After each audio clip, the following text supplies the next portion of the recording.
Welcome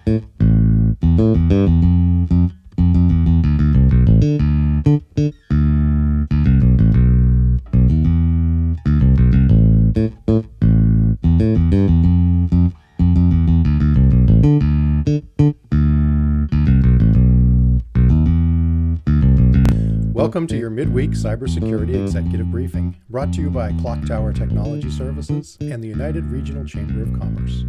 I'm Brian Sulo, your virtual CISO for the next 15 minutes. My company is Clocktower Technology Services, and we provide IT, telecom, and information security services to businesses with 10 to 100 employees. But this isn't a sales pitch, so if you want to learn more about me, what we do, and how we do it, you can reach out at any time. Today is Wednesday, November 3rd, and it's time for cybersecurity news and takeaways that you can use in your business today. I'll keep the InfoSec jargon to a minimum, but if there's anything you don't understand, please ask me to clarify, preferably at the end when we have time set aside for Q&A. Now, let's get to the news. As I scour cybersecurity news sources for articles that are relevant to you, I scroll past all the reports of ransomware and data breaches. I never wanted this briefing to be a ransomware report, and I don't like scaring people into taking action on cybersecurity. I probably won't make this a recurring feature of the briefing. Frankly, it's too much work. But I thought it would be good to occasionally remind you of the reality of the threats. So here's a quick rundown of cybersecurity incidents that made the news this week. A ransomware attack disrupted operations of the Toronto Transit Commission beginning Thursday and still ongoing. Papua New Guinea's finance ministry was hit by ransomware, which disrupted government payments and other operations. Decentralized lending system Cream Finance had $130 million worth of cryptocurrency stolen by cybercriminals. This is the third time this year Cream Finance has been the victim of such a crime, bringing the grand total of stolen cryptocurrency to $196 million. A cyber attack in Iran crippled gas stations across the country. Russian ransomware gang Grief claims to have infiltrated and stolen data from the National Rifle Association's network. Food production giant Schreiber Foods was the victim of a ransomware attack 2 weekends ago that crippled their milk plant systems for at least 4 days. The University of Colorado was the victim of a data breach exposing the personal information of thousands of students and alumni. The breach came about as a result of an unpatched vulnerability in document management software. Jewelry giant Zales managed to accidentally leak all their customers' order information through their website. Another jeweler, London-based Graph, was compromised by the Conti ransomware gang, or one of their affiliates, exposing thousands of documents containing information on some very high-profile celebrities. Israeli web hosting firm CyberServe was breached by the Black Shadow hacking group, allowing them to steal client databases and disrupt services. South Carolina's Colton County School District experienced a non-disclosed cyber incident that impacted hundreds of staff computers. This incident has affected the school district's network for the better part of the past month. A California health network, Community Medical Centers, had their patient data breached, exposing the protected health information of hundreds of thousands of patients. The cryptographic key at the heart of the European Union's Green Pass vaccination ID was recently leaked, allowing the creation of arbitrary fake vaccination passes. And closer to home, sometime between June of 2020 and January of 2021, the employee email system at UMass Memorial Health was breached, allowing the intruders access to personally identifiable and protected health information of over 200,000 individuals. UMass Memorial Health has been unable to determine how much of the data was actually accessed. These breaches were all reported in the last 7 days, and they're only reports that I happened to see as I was looking for other cybersecurity stories. And remember, most cybersecurity incidents do not make the news. You don't want to be part of these statistics. Now, on to the news you came here for.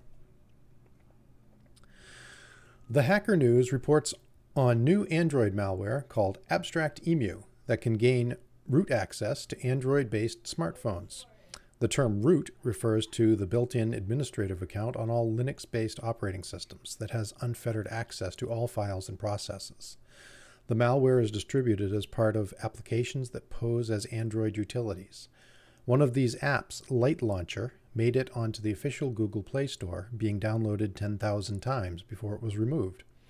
The apps have also been distributed through the Amazon and Samsung Galaxy app stores, as well as others. This malware is very dangerous, and protections against it can take multiple forms. Fundamentally, it's a matter of software inventory and control, knowing what's installed on devices and how it got there. But other controls are useful here too, such as malware defenses and security awareness training. End users need to be made aware, if their smartphone has access to corporate resources, the need to be particularly careful about what apps they download. Newsweek reports that, thanks to the always connected digital technologies built into today's cars, automakers are collecting and selling all kinds of data about when and where you drive, what you're doing with the car's controls, in some cases, even how you're driving, and where you're looking. This might sound like more of a privacy concern than a security issue, but every piece of data collected is a piece of data that can be exposed by ransomware or just an intern forgetting to password protect an online database. Other than driving old cars, there's not a whole lot that you can do about this at the moment, but there is legislation in the works to protect consumers from this sort of spying. Microsoft is warning of a rise in password spraying attacks against online systems.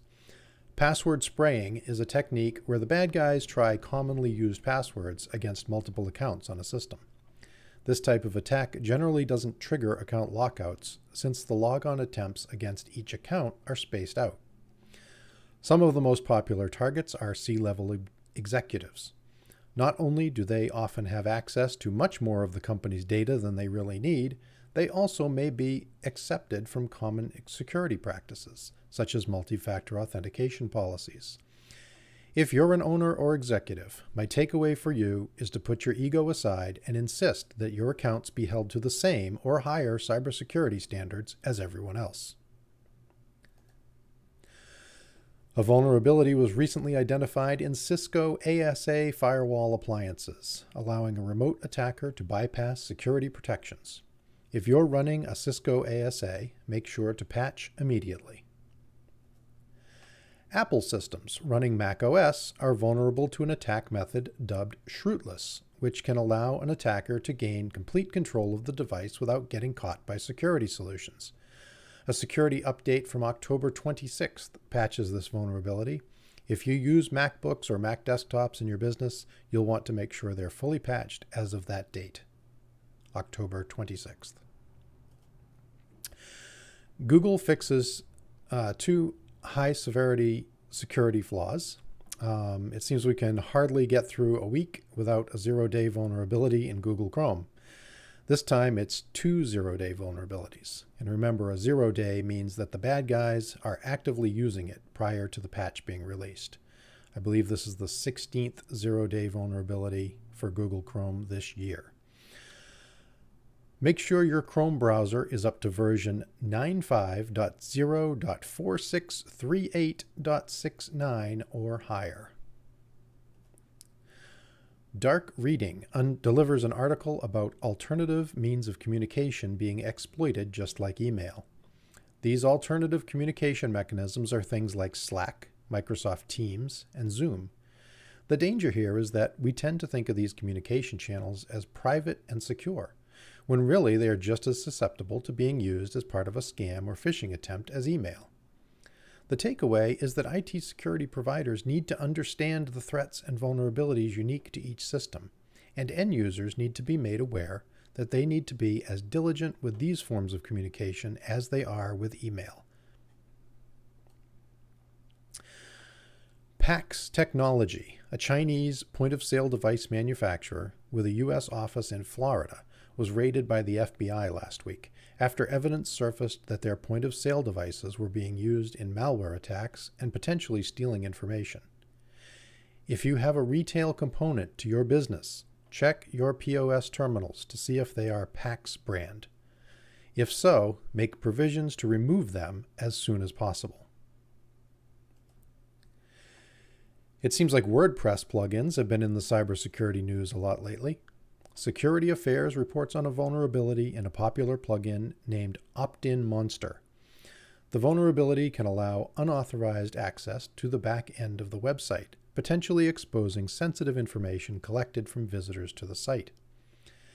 And, just in case one WordPress plugin vulnerability wasn't enough, Lisa Voss at ThreatPost reports on one in the Hash Themes Demo Importer plugin that allows any subscriber to wipe out the entire site.